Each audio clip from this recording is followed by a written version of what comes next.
The plot thickens. Roland meets a wizard who somehow knows everything about him with a crystal ball. It turns out the White Warlock's motives are to make Roland's mom his queen, so basically he's stealing a wife from a husband and marrying her. Roland said the White Warlock couldn't make his mom his queen because he's already married to his dad, but the one-eyed wizard said the White Warlock could just snap his fingers and make his mom forget all about her old life. I'm just glad that did not happen at the end because, whoa! Jeff Kinney would have had to explain what polygamy is. Let's move on. The White Warlock wanted to make winter year-round because that's, quote, the season everyone hates. I'm just like, bully? Even though technically I'm born in the fall, I'm a winter man. Just the snow, Christmas, jolly vibes, cozy homes, breaks, days we get to miss because of snow is fabulous. If you want to disagree, please write something in the comment section like, "You're wrong, you snowman liker, you disgust me." It'll help boost my video recommendations. Roland makes all his new friends when the wizard unfreezes them from Medusa's curse.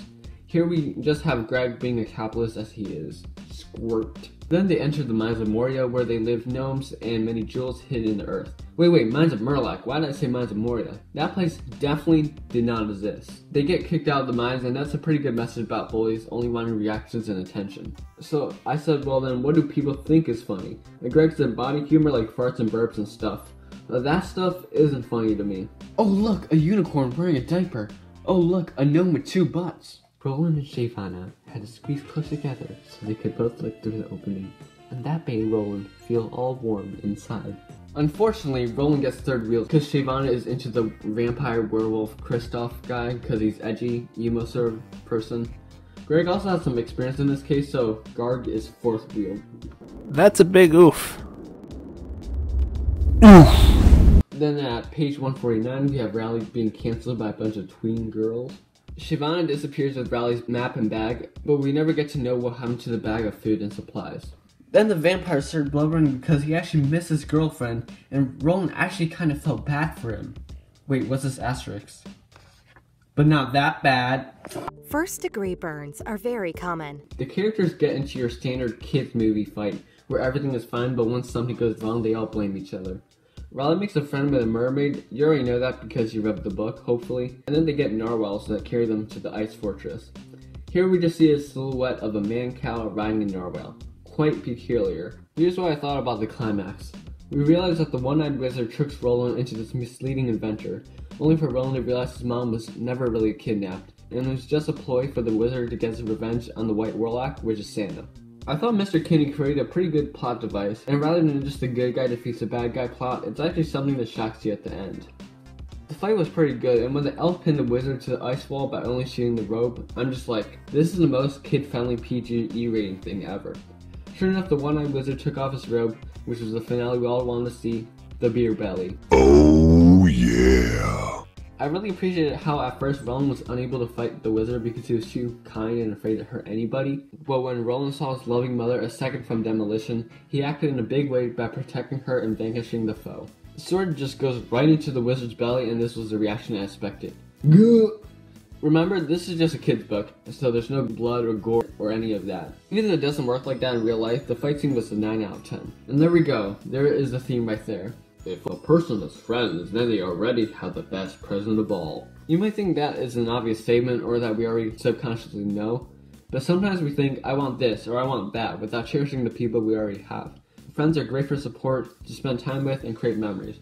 Pretty wise words from my homie Santa. Roland is knighted, if that's a verb, and becomes Roland the Kind. I also appreciated Mr. Kinney talking more about Flag Day, because he's probably mentioned more about this holiday than any other fictional book. I really didn't want to show the last chapter to Greg because I knew he'd have negative comments about all the Santa stuff, but Greg loved it. Wait, Greg, you actually like Rowley's book? He said the last chapter was genius, and now we can sell this book as a Christmas story. And he said these kinds of books do great around the holidays. Garg and friends save Christmas. Never mind, you just want to get that sweet moolah. It turns out Greg is still his same self. I guess that's fine for now because it's only book 2. Then Greg wants to trademark the word kind because that's his master plan to take over the entire universe. I really loved about the last page was it encourages kids to write their own books. Whether it's adventure, school, comedy, or wherever, it doesn't even need to be published. I think if I was like 5 years younger, I would definitely be inspired to write a book. But it doesn't matter, cause I already did. I really need to start writing the second book of that parody series, but understand me here, I'm pretty busy. A little footnote at the beginning is this publisher's note. This is a work of fiction. Names, characters, places, and incidents are either the product of the author's imagination or used fictitiously, and any resemblance to actual persons, living or dead, business establishments, events, or locals is entirely coincidental. Mines of Murloc and Mines of Moria, they just happen to sound the same. So in the stone and so in the rock are just coincidences. Medusa was just something the author created with a random word generator. Nerf was just a company Greg Hadley came up with. Yeah, I know all the books have that little footnote, but I thought it was kind of funny because they always add that, but in reality, fiction takes a lot of references from real life, so they're not coincidences. They're inspiration. Finally, let's see how people reacted to this book. A quick search on Google shows us the kids really liked the book. Let's look at some reviews. My favorite. This person, Nicole Lynn, is actually an adult and thought this book was a super cute story. I'm glad I'm not the only person that might be a bit old to read these books. I should be doing other stuff, but no, because I actually do care about this channel a lot from the bottom of my heart. The only 2 people who gave it bad ratings posted their reviews before the book was released, so okay. This person, moviegoer08, is 14, same age as me, and he or she actually gives a pretty good reason of why the book isn't as good as promised. A spin-off book is for some reason held to a different standard from the spin-off movie. This book was quite childish and strange. I think the reason why this book is childish because it's directed towards kids. I think this book is for kids around 7 to 12. Obviously, Jeff Kinney has begun directing his books at a bit younger audience compared to the first OG book back in 2007. And that may be purposeful due to Rowley's character. I was simply cringing while reading it. The book seemed hastily written and barely edited, and downright pales in comparison to the worst book in the series. While this series seems to be written with passion, this one seems like Kinney was going through the motions, doing a chore for his multi-million-dollar allowance. I feel personally wrong both as a longtime fan of the series as well as an avid reader. Fully done with bad characters or writing, I might as well be talking about the movies. This book also has a shorter time to be written because Jeff Kinney has to write 2 books this year, but I disagree that it was poorly written. The book is supposed to be at the perspective of Rowley, and poor grammar, like the lack of quotations, is because it's supposed to give a kid-friendly vibe. I definitely feel for the part where a moviegoer feels cheated out of his or her money. And that's why I check this book out. A book from the library? Because you ain't getting my money today. I'm saving my money for a mic. This retail price for the book is $15, and I definitely think it's overpriced. However, right now you can get the book on Amazon for $9, which I think is a much better worth for this book. This kid right here is actually still in the womb at 0 years old and gave it 3 stars. Let's look at Amazon. Was the description in the Amazon listing a bit overhyped? Yes, a little, but all books do that to grab your attention. Did we get to see Roland ride a seahorse like on the cover? No, but his mom did. Most of the reviews are pretty parent-like where the child enjoys reading the book. The critical reviews are definitely not very detailed, except for this. The plot is a bit strange. Even though for me it's pretty positive, I think we could have added more clues about who the bad guy was rather than stuffing it all at the end. Sherlock Holmes could have been a valuable character in determining the antagonist. I mean, the feedback is pretty normal. Mostly good reviews with some critical reviews. I think for now the series is blossoming with new and creative ideas, and should definitely be a successor of the Wimpy Kids series. I just want to make sure Jeff Kinney isn't being too much of a money grabber, but in this book it's very decent for what's worth. Before I tell you my rating, because I know for anyone who watches up to this point, you're absolutely amazing. For a reward, if you put this emoji in the comment section, I might shout you out in the next video, heart your comment, or if you have a small YouTube channel, I'll check it out and I probably will put you on my channel page under shoutouts. That is the most I can do to give back to my viewers. If you want to find out whether to subscribe to this channel or not, you can watch a short minute-long clip of me promoting my channel. Anyways, this is my review. I can't believe I like a book written by Jeff Kinney since maybe Hard Luck or Long Haul. All the books from then to now have been subpar to my expectations or not very memorable. And as many of you know, I definitely did not like the last Wimpy Kid book, Wrecking Ball. I thought Mr. Kinney was out of ideas, but reading this book showed me that he just needs to change up his slate, maybe go into a new genre of books.